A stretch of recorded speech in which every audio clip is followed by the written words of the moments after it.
Welcome to the Booktopia podcast. I'm Stefania, Booktopia's non-fiction category manager. I'm delighted to be speaking with Caroline and Kylie Stevenson, two acclaimed journalists, writers, and Walkley award-winning podcast creators of the massively popular Lost in Larrimah, which they've now co-written into a new book and are here to talk to us about it today ahead of its release in October. Hi, Caroline. Hi, Kylie. Welcome and thank you for joining us. And where are you both today? Where are you calling in from? So, Caroline? Sure. I'm on the Gold Coast at the moment. Yeah, so not in lockdown. No, we've been so lucky. We've been thinking of you. And Kylie, where are you?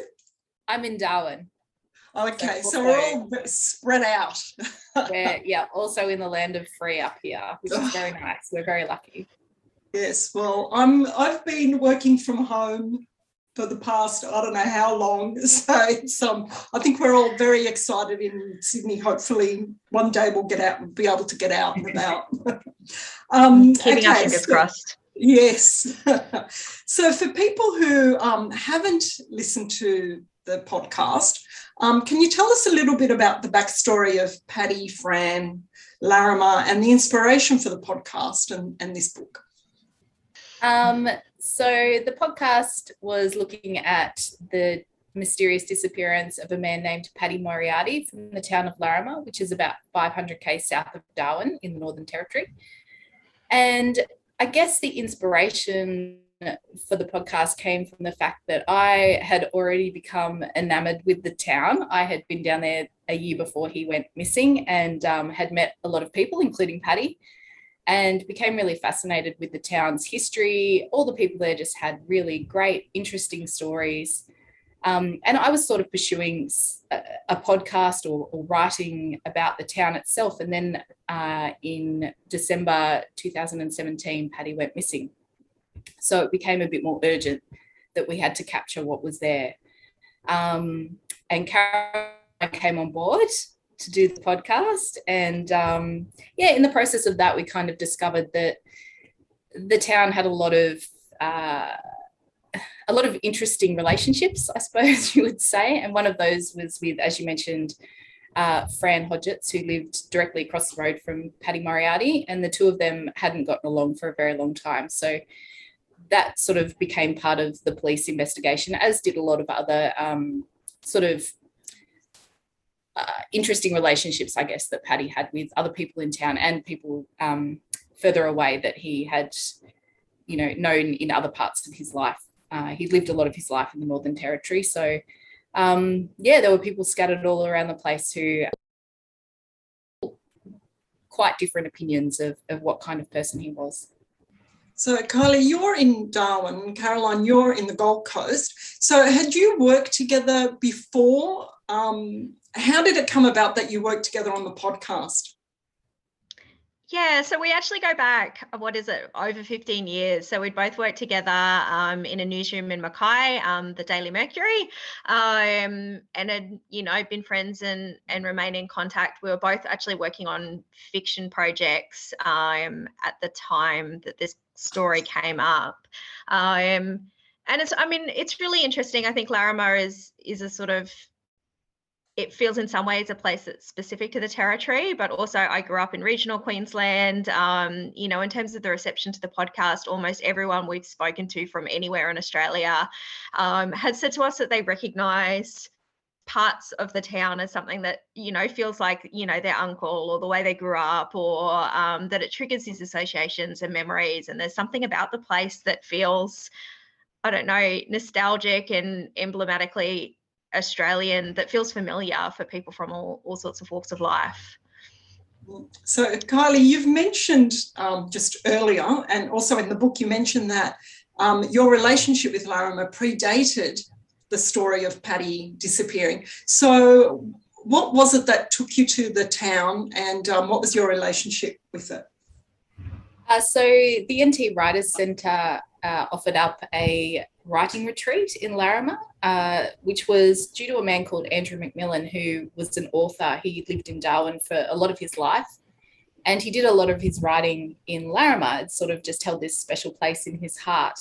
So when Andrew passed away, he left some of his estate to the NT Writers Centre to establish this writing program. And I was the inaugural recipient of that. I have to confess, I was possibly the only one who applied because it was a bit wacky at the time. So I spent 2 weeks down there in 2016. I was mostly in my room writing, but I'd often wander out into the bar for a drink or a chat, just to get away from the writing sometimes. And one of the people sitting at the bar was Paddy a lot of the time. And I got along really well with him and with Barry Sharp, who was the publican, and Karen and Mark Rayner, who were running the pub at the time. And I sort of stayed in touch with them after I left. So there were certain things that they were interested in trying to preserve the heritage of the pub particularly. So when I came back to Darwin, I went to the archives and did a bit of archival research for them and stayed loosely in touch. And then when Paddy went missing, obviously, was back in touch with them quite a lot. So at what point did you decide to write this book? So was it always in the plan, like the bigger plan of getting the story of Larimah out to have a podcast and a book and maybe a movie? Or was it always the intention to just write a podcast? You make us sound very strategic, and we weren't. It was more, it's interesting, actually. It was not great timing for either of us to do the podcast. I was supposed to be finishing my PhD. Kylie had a little baby who traveled down with us. I think we knew that there was a substantial story there, and a story that had kind of deeply crept under our skin. In terms of format, I think the first time we went down to kind of do the interviews and research in earnest, we weren't entirely sure. We thought maybe it was a podcast, but we didn't have anyone who had, got over the line in terms of commissioning it. And then I guess the decision to write a book came, after the podcast and its reception. And I think we just felt like there were so many parts of the story, so many amazing parts of the history of the town, such depth, to the case and the research, but also the sort of human interest aspects of the extraordinary people who live in the town, that we felt like there was still a lot more to say and a lot more questions that we wanted to ask. Yeah, so the podcast actually won the 2018 Walkley Award. Congratulations. So were you surprised by the response to the podcast? Definitely. Neither of us had ever made a podcast before, so it was our first foray into that medium. We knew we were coming into it with strength as writers rather than as broadcasters, so there were a lot of hurdles to overcome. But no one could have been more surprised than the two of us on the night of those awards, I don't think. I know that at the end of it, some people in Larrimah had said to us, we know you're going to win, you'll win, and it's great. And we were sort of saying, of course they're just trying to be supportive and whatever. And when it actually happened, one of the women down there, Karen, we were going down the following day, actually. We were flying back up to Darwin and then driving down to Larrimah. And for a wake for Paddy, actually, and for Barry Sharp having sold the pub. So Karen texted us after the award and said, "Congratulations, I knew you'd win. Also, can you please bring 100 plastic forks with you? We forgot to get some." So they keep us very humble, which is good. Not the time to not be humble, but definitely I think, they're great people to have in our lives. What do you think resonated so much with the public that it was so popular? I think you touched on it already, but do you think it was also the timing that podcasts sort of started really taking off a few years ago? Was it just a happy coincidence, or what do you think? So Caroline, maybe? Yeah. Sure. I think we had a sense from the outset that this was a story that was really hard to let go of. So I think there are lots of elements of the narrative that are both haunting, but also, I think perhaps one of the things about the story, and I know that it's something that we grappled with really carefully in terms of how we did this. You have on one hand the extreme tragedy of a man who was deeply loved and his dog who was also deeply loved, who both disappeared under these really strange circumstances. The fallout of that for the other town residents, is obviously really substantial. And while any missing person obviously leaves a huge hole, I think we could see the effects of that perhaps more clearly because of the size of the town. But I think also that the other side of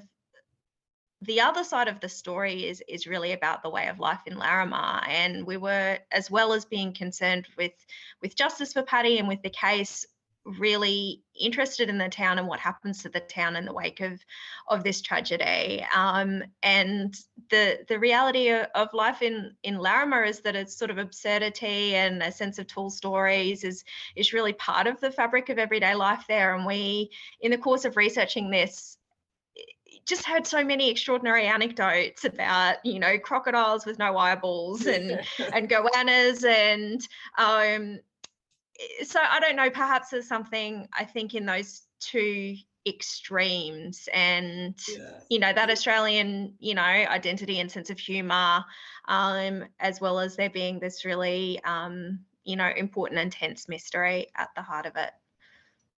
Yeah. So for me, the thing that came across in the book was this sense of isolation, and then the overarching theme of the disappearing town. And so for me, my background is Italian, so I know Europe is struggling with this a lot as well. I know that the Italian government, for example, is paying people to move into these little towns so that they don't become ghost towns. So I know that in Australia as well, there's a lot of these little towns in the Outback that are threatened with disappearing. So what do you think the cause is of that? Is it, I know in Italy it's the fact that young people are moving away. So what do you see as the cause for these towns disappearing in this way? And what will we lose if they do disappear? Yeah. I suppose in the case of Larrimah, it's kind of against all the odds that it's actually limped on as long as it has. Originally it was kind of an accidental town that came up because the train line was running through there, and then it became the head of the rail when 8 k's down the road, Burnham kind of failed in that role. I think a lot is lost when these places go, and that's what really struck me in that very first time I went there. There's a little museum there, and it's just full of all these absurd stories of, when it became a staging camp in the war, when it was this transport hub, and the trains and the truckies, and the wildlife is pretty eye-opening. Like every time we went out, I was just terrified I was going to have a death out of bite me or something. I went for a run one of the first times I went there, and when I came back, I was told that along the railway line there where I've been running is Death Adder Central, which was not comforting. And I think, it really struck me that if this place disappeared, which it was very much a possibility at that time, because Barry Sharp, who owned the pub, was unwell, the pub was for sale, no one was buying. If he had just walked out on the place, there's not much there for anyone to stop in for. And then everyone who was left is aging. And what would disappear is all that history. And that's what we've really tried to capture in the book, not just through archival documents and that kind of research, but also through the people who've lived there for a long time. Yeah, that really struck me, that point of the pub. If no one bought it, the town would disappear. And like for people who live in the city where pubs and cafes and restaurants open and close all the time, especially during COVID at the moment, there's a lot of places have closed, but the cities are still there. It's not like they disappear just because the pub closed down. So it's really fascinating that this pub was like the centre of the town as well. And I guess the pub, pub's not just the pub too, it's the post office, and it's the restaurant, and it's the hotel, and it's the source of, other people coming through and sharing stories and gossip, and it's the supermarket too. And it's got this amazing character. The pub itself is a character with its I can't believe it's pink, like a pink pub in the Outback and full of pink panthers. So what was that about? How did that Cara, you know that history better than me. Look, it just started like a lot of things out there as a joke. So what had happened quite a few years ago is that a truck driver had hit a water main. It had leaked. It had caused this huge puddle. It was a bit of an eyesore, and no one could really be bothered fixing the puddle. It was really hot and it was a lot of work. So instead of fixing it, they just put a stuffed pink panther in a deck chair there with a fishing rod, and they just were like, we'll call it Lake Larimah. And someone else donated a set of like, what do you call it? Ice skis? Yeah. Ice skates. And, you know, they were like, if it freezes over in the winter, that's what this will be. And it just became this running joke. And then later, Barry, when he took over the lease for the pub, he kind of thought to himself, the pub's a little way off the road. It's really hard to get people to stop here. We need something that's great. I think he had some pink paint around, and he decided on a whim to paint it pink. We met one of the guys, Wingnut, who helped him paint it, and it was apparently 50 litres of pink paint, and they were just sick of the sight of pink by the end of it. Yeah, people, I think, started dropping off Pink Panther sculptures. There was one that was kind of routinely stolen by the neighbouring pub a couple of 100 k's up the road, and it would come back with a ransom note or with its head sawn off, or they eventually built a couple of sculptures. So there's one in a deck chair and there's another one in a gyrocopter, and it's just kind of become part of the character of the place. Yeah, because if you Google Larrimah, a lot of the photos and tags and things that come up are of this pink pub. So in the pub, there's also, and you've also touched on it a bit, a crocodile that has no eyes, and it's called Ray Charles. Now, you said that he purrs. So what the hell does a crocodile purring sound like? And is it purring, or is it you just thinking it's purring and it's actually growling and it's ready to pounce? It's not dissimilar to a cat. It's like a it's probably close as I can get. Oh my God. Okay. So okay, we touched a little bit on the whole thing about the Outback and the isolation. So I know that there's been a lot of mythical Outback murders over the years. You know, like in my lifetime, there was Zaria Chamberlain, there's been Peter Falconio, and they've become these huge media circuses. So what do you think is the fascination in Australia with these Outback disappearances? Well, I think in those circumstances that you're mentioning with Zaria Chamberlain and Peter Falconio, it's the mystery behind it that sort of drives it. Because if you actually look into missing persons in the Northern Territory, particularly along the Stuart Highway or nearby to the Stuart Highway, there are way more than you would expect, and a lot that people haven't heard of. What drives it? I think the landscape is so foreign to most Australians who may have experienced it as tourists but not necessarily lived in areas like that.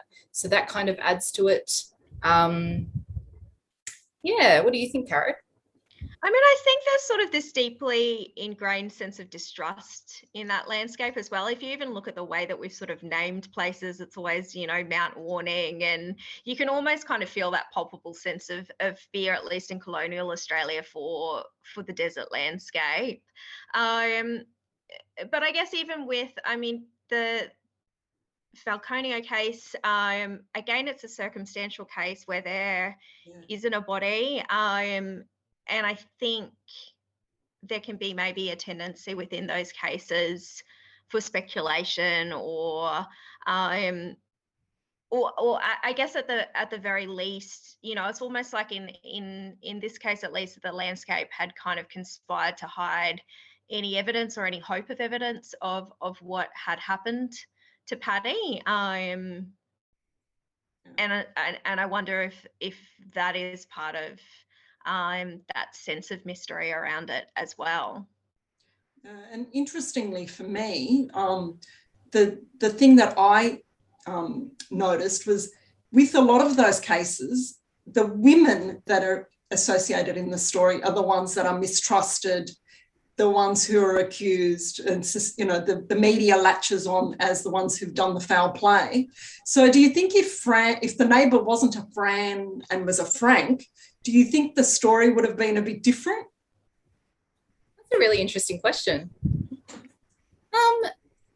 I think maybe Paddy is slightly different in that way, because his neighbour isn't the only person who he's had conflict with, and there are so many other possibilities in that landscape of what might have happened to him. Some of them are less likely. I think police truly believe that foul play is what has occurred, given the fact that his dog Kelly is also missing. But I guess there is still that possibility that a sinkhole swallowed a man and his dog, that, a snake did bite Paddy, and that something else has happened to the dog, and then, the birds of prey and whatever have removed all evidence. You just don't know. But yeah, you're right. Like, that definitely is how other cases are presented. But I don't know if this one quite fits into that category. Perhaps, I don't know. So over the years, there's been a lot of true crime podcasts that have cracked cases or reopened cases. So did Lost in Larimar have that effect at all? Do you know if it... I think we applied an investigative lens to it. We've been working on this story, I think, for sort of 3 years now. But in some ways, we might have been reluctant to the true crime genre.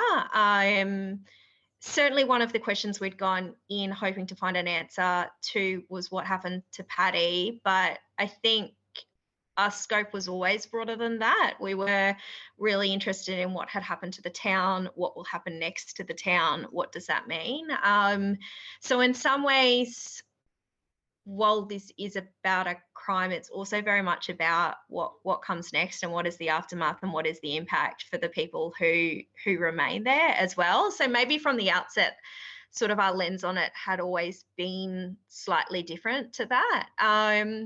And I guess one of the other things we've been keenly aware of, I think there is a sort of tradition in true crime, particularly in podcasting, for the narrator or the journalist to kind of step in and become personally involved in the story and to say what they think happened. And that was something we were always both quite uncomfortable with as well, that we were quite aware that we were, that it's not our town, that we are very much, outsiders in that story. And although in the course of this, we've spoken to many, many people and, stayed up at night thinking about it for many years, I think we always had the sense that our voice wasn't, the most important in answering that question, that the people who are there and living it, might have more of a right to their opinions than we did. So I don't know if that answers your question, but... So it's not like it jogged anybody's memories or brought up any clues from people listening to it in any way that you know of? Yeah, a little bit. Police did say that they did receive calls after the podcast aired, and certainly there have been things that we've found in the course of our investigation writing the book that we've passed on to police that they have then followed up. So yeah, there certainly have been things that, I guess people might be reluctant to speak to police about, but for whatever reason would tell us, or just people that we tracked down that were not people that the police would even think to look for, that we sort of came across in some strange way and that had a theory or an idea that was maybe plausible, that we were able to. So what do you think that is? Why did people open up to you so easily? I wouldn't say easily. We've spent a lot of time there over the years. And I think we both just genuinely enjoy getting to know people. So we're not there, hammering hard questions to people. We're our way of interviewing people is much more conversational. You know, before our last trip down to Larrimah last year, Caro baked a heap of shortbread and we took it with us because we felt like we're just turning up all the time and asking these people to tell us things. We have to offer something, you know, some compensation. And, you know, we're accepting cups of tea and lamingtons all over the place. We should contribute to that. So, yeah, I think we just approach things probably a bit differently, not just to police, but to other journalists too, probably, I think. Is that because you're writers, as rather than approaching it as investigators or journalists, you are approaching it as a writer, do you think? Or was it potentially. I mean, we both have a journalism background as well, although we always had a sense that this was long form. I don't know. I don't like there might be parts of that are gendered. There might be parts of that are our personalities. And I think also, again, because our scope was wide and we were, I mean, I guess part of it is like if you've got a wide scope, you're not just turning up and saying, what do you think happened? What do you know? But you're asking people about, you know, their whole lives. And so I guess in the course of those extended conversations, other things do tumble out, or things that people might not think are kind of centrally important, but would kind of emerge in the course of some of our other conversations. And maybe part of it too is because we were really applying a sort of human interest lens, and we also wanted to get to know, in his absence, Paddy as a man better as well. We interviewed a lot of people who weren't necessarily relevant to the case, but were relevant to him and his background. And I think that unearthed perhaps different information on different angles that the police might not have had. Sorry, I was just going to say, was the research different to the podcast to the book, or was it did it flow on from each other in that way? I think the podcast research never quite stopped, but it heightened as soon as we kind of had actively taken on the book as a project. Certainly the scope of it was wider. Part of that was a time consideration. But I mean, I don't know, we haven't really added it up, but we've interviewed well over 100 people. We've driven all over the territory. People from different eras and different generations. We did a heap of archival and historical research. And we were able, I think the book gave us the freedom to pursue things that, you know, weren't just, you know, within this quite tightly contained landscape of, you know, the 800 metres end to end of Larimar, but, you know, going back in time and going out a bit wider geographically.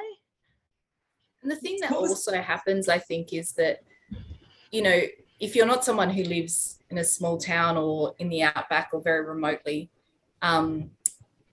like Caro and I don't, when you meet people and they tell you these stories, they feel extraordinary. But to them, because they've always lived in that environment, to anyone else they tell that story to that's in that circle, it's just everyday life. So I think for a lot of people, us turning up and saying, wow, that's really interesting. You worked on a cattle station in the 60s and tell me what happened. And like, they've just probably, a lot of people not had an opportunity to tell someone about their lives. And yeah, we feel really privileged that we've been able to do that. What do you think the biggest misconception is of people who live in the city of what outback towns are like? I think just I don't know, for me anyway. I mean, like, again, I grew up regionally and sort of would have said I had a fairly good sense of what it means to be remote. But there are a couple of occasions, I think, in the book where we encounter that more closely. And that idea of being cut off from services, being cut off from phone reception, you kind of have a sense intellectually of what that's like, but the lived experience of it is different. And I think you also see the effect of that on people's character, because they are, you know, like there's a reason so many outback towns kind of had these outlaw reputations, and it's because you're a long way from the law. There's a reason there is this sort of level of bush competence in people, because you've got to rely on yourself and your neighbours. No one else is coming in a hurry. So at least for me, yeah, that might have been my kind of learning about the Outback? I don't know. Kylie, what about you? Yeah, I think the same. I think probably there's a sense of that the Outback is quite charming and that lifestyle is quite, I don't know, like appealing in certain ways, but the lived experience is very different, particularly if you're in a time of crisis, which you might have read about in the book. It becomes much less of a charming and exciting place and more of the potential for things to really go wrong. It really comes to the fore. Yeah. So how are they coping with, I don't think they're not in lockdown now, obviously, but in the book you mentioned that you do travel back there during last year in COVID. So what will be the difference between people who are in lockdown at the moment, like me, who hasn't seen anybody in weeks, and someone living in an isolated town during COVID? What would the difference be? I mean, we make the joke in the book, but it's not really a joke. I think one of the things that had sort of fascinated people about the town was this idea that there could be so many factions and conflicts. And then suddenly in those lockdown experiences, I think people understand a little bit more closely what it's like for your world to shrink, and to have to really sit with the behavior of other people, whether it's your neighbors, whether it's, people within your own household or family. Maybe I think the understanding of how quickly a small tension can inflame into something more substantial, or more deeply held, might happen as well. I mean, actually in Larimar, sort of the reality of day-to-day life hasn't changed dramatically because of COVID. They're very spread out anyway, so social distancing is not a huge issue there, particularly with only 12 or less than 12 people. Like everywhere, it's things like access to healthcare and operations being delayed and those sorts of things. But yeah, I wonder if there's more of an understanding of what, in terms of social isolation, how that can heighten tensions but also increase bonds. That's right, which is a real theme at the moment for people. Like when you were saying about access to communication, right now, if people are at home and they can't communicate with family or friends or work colleagues because everything's remote, working remote, and suddenly the internet goes down. Yeah, absolutely. What's the Wi-Fi like there? Yeah. The Wi-Fi at the pub's pretty good, actually, but there's no phone reception there. But actually, as you're talking, the other thing that hadn't occurred to me before, one of the things that police were totally bamboozled by during the investigation was that no one could pin down a timeline. Every day in Larimah kind of looks much the same, and there's nothing to really differentiate days. It's COVID again, exactly. Isn't it? Yeah. Okay, so when you were writing the book, were you thinking of it, the audience differently than when you were writing for the podcast? Maybe not necessarily thinking of the audience differently, but you do write very differently. And we wrote as a couple of writing people. We wrote very differently to how we wrote the podcast. The podcast, we were actually in a shared Google document and we wrote every line to line together. But we were under such a tight deadline that we didn't have time to muck around and, debate things too much. If we felt we were onto something good, we could just do it. But with the book, we tried doing that and it didn't work out at all because we couldn't get into any kind of flow. So we had to develop a different way of writing, which it wasn't necessarily to do with the audience. It was more to do with, I guess, a longer project and a bit more time to spend with things and a lot more information to collate as well.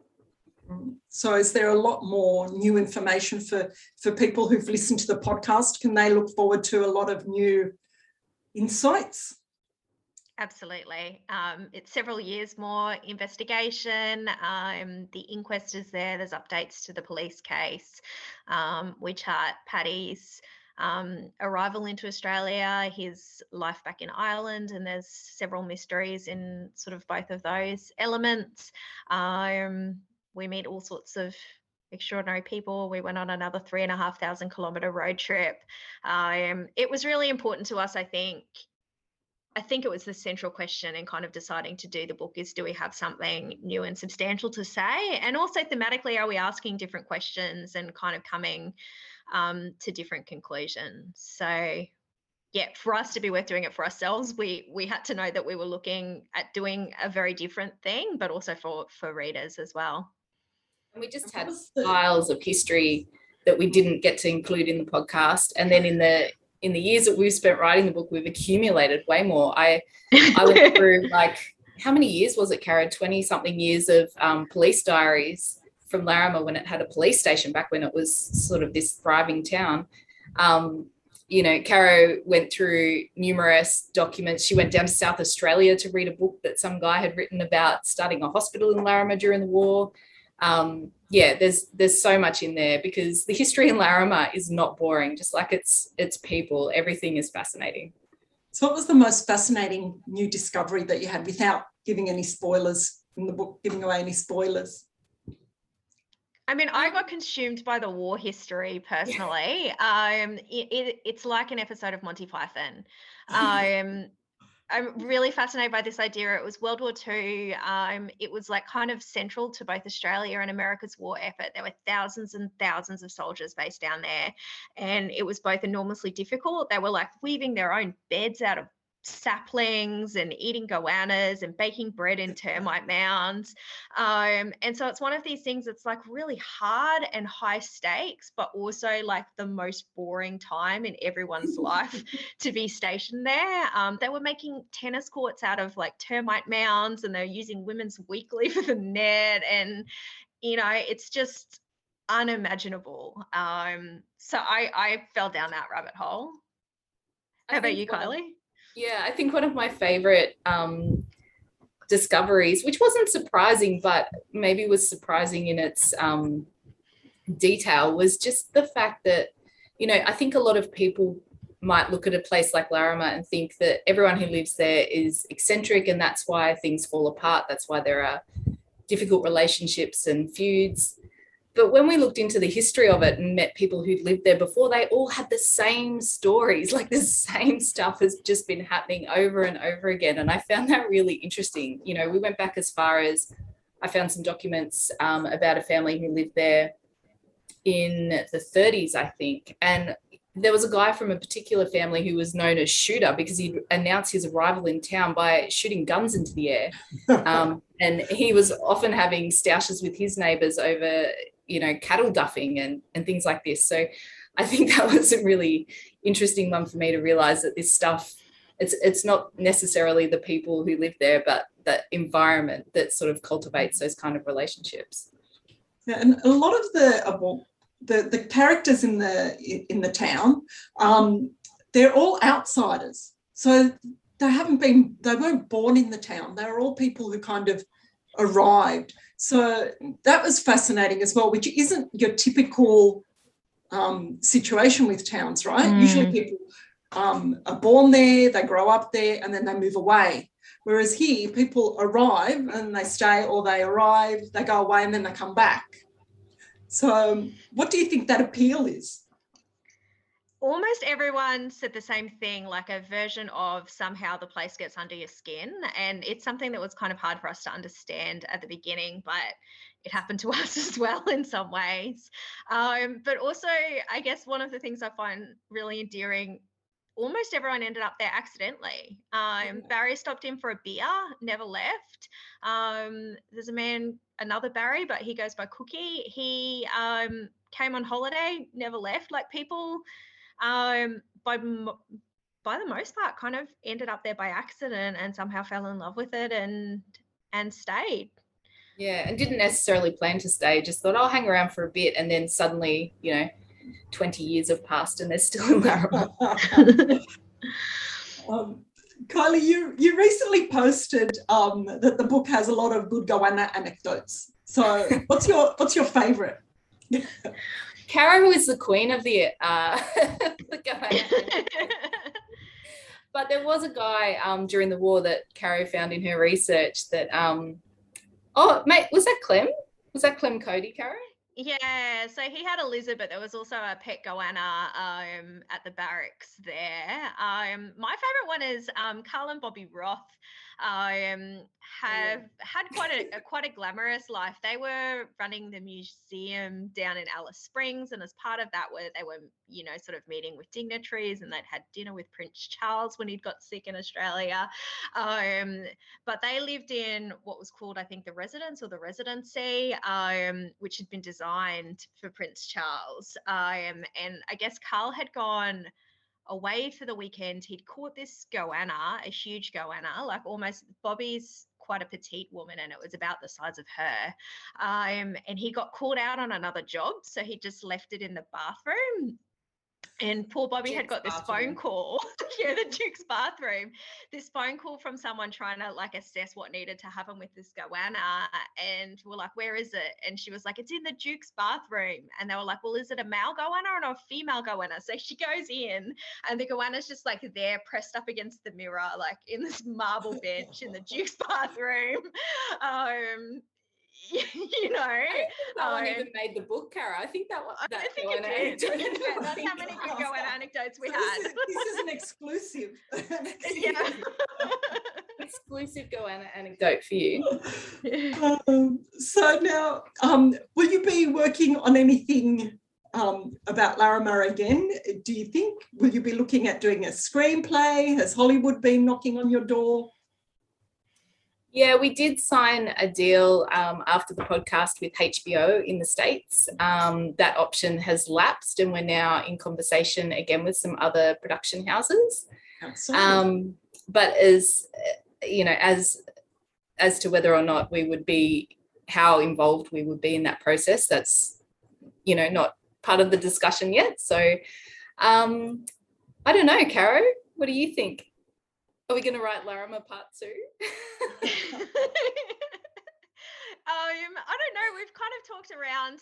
It's funny, like a lot of the impetus was the book was that we had all this great leftover material. It's probably still the case. Like, I mean, we've just given you an exclusive goanna anecdote.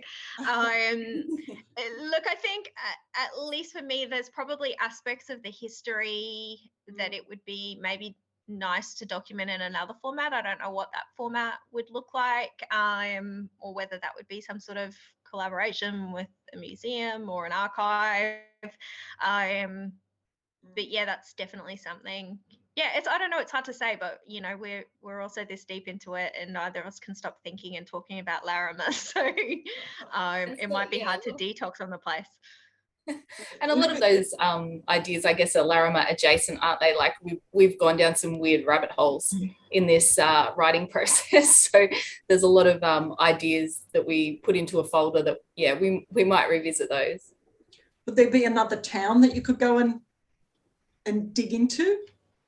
Potentially, maybe. Have you got a suggestion? No,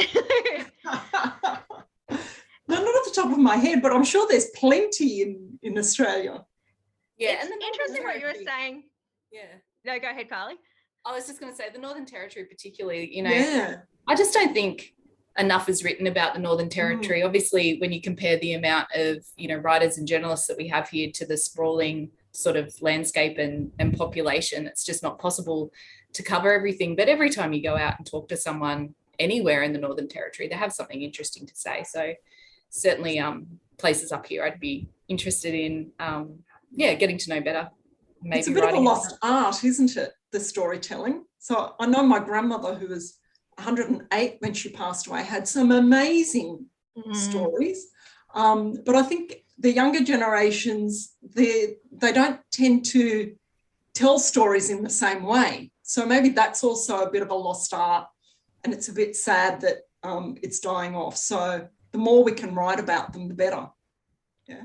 And maybe that's part of the experience we had. Like, everyone we talked to had these great stories, but they've also been honing them, like, at pub audiences for 50 or 60 or 70 years. They've worked out, where the beats are and where the lines need to go, maybe and how to stretch them. They don't have them. phone reception there, right? They don't. Yeah, totally. They can't tweet about it. They need to tell live the yarn. Storytelling. Yep. Yes. All right. Well, thank you so much for joining us today. It's been fun and fascinating. Thank you for everyone who's listening. You can go and grab your copy of Larimah at your local bookstores and online at Booktopia. Thanks for listening and never stop reading.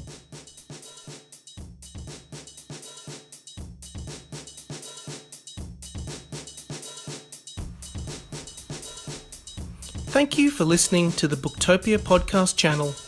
Don't forget, you can subscribe to us on SoundCloud and iTunes for free and get access to hundreds of author discussions, book analysis pieces and more. Or, if your eyes need a workout, head to Booktopia TV on YouTube. Don't forget, for all books featured in this podcast and for access to a whole bunch of other fun content on our blog, head to Booktopia, Australia's local bookstore, at booktopia.com.au.